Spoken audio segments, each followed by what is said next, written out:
What I do is I seek to just live and be a part of a community that has sort of been forgotten by the larger Richmond area in a sense. It's starting to be remembered and be developed and done, but our goal was to come here and to be neighbors. And so we do that by opening our homes, by letting our home be a place that people can freely move in and out of. We don't look past problems. We don't look past those things as you might do in other settings where you see somebody standing on the side of the road begging for money. Well, those people are here, and they're standing on the corner, and you can't drive by them. You got to walk past them, and you can't ignore them because they live with you in your community. And so it sort of challenges the way I hope we've all thought about living and being in community. And so what I do is I run this organization, and we do after-school tutoring, and we do life skills training, and we do pretty much everything that we can to be family to a community of kids that doesn't really have a family. We do after-school tutoring. We've started a school, and we do anything and everything we can to be in the lives of kids and adults in this community that need neighbors. Chat's been going almost 7 years, and we've been living here almost 8 years. I attended Duke University, graduated in 1997. I was living in a world where there are superhighways that take you around poor people. I was living in a world where, quite frankly, if you don't want to see poor people, you don't ever have to see poor people.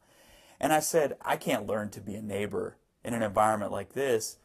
And so my wife and I, after much talking and praying and a lot of difficult decisions, we said we're going to live in a community where we're going to be different. And we started looking, and we found this house. And we decided to buy it and move in here with no preconceived notions of we're going to start a tutoring program or we're going to do. No, we felt like we were the ones that needed help. We were the ones that needed to learn how to be a neighbor, how to be in an authentic relationship with people who may not have. There's something awesome about being able to live and be with a community of people for a long period of time that allows you to do things you just can't do anywhere else. I mean, most of the kids that we work with in this neighborhood, they've known us since they were little kids now. It has been a considerable sacrifice of comfort and sort of the lifestyle that we both. My wife also went to Duke University. She's a medical doctor.